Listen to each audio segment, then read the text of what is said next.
जय महाकाल। आप लोगों से सोशल मीडिया पे एक बात बोलना चाहता हूँ मैं कि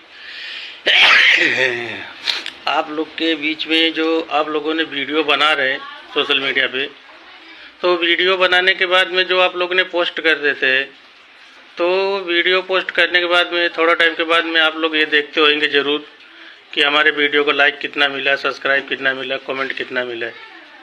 तो आप लोगों ने तो लाइक और कमेंट देख ही रहे ज़रूर, लेकिन कम से कम ये देखो लाइक किसने किसने किया, कमेंट किसने किसने किया है। आदमी ज़रा देखो, अगर हमारे वीडियो को आप लोगों ने एक कमेंट करा है तो मैंने आपके 4 वीडियो को कमेंट कर रहा हूँ।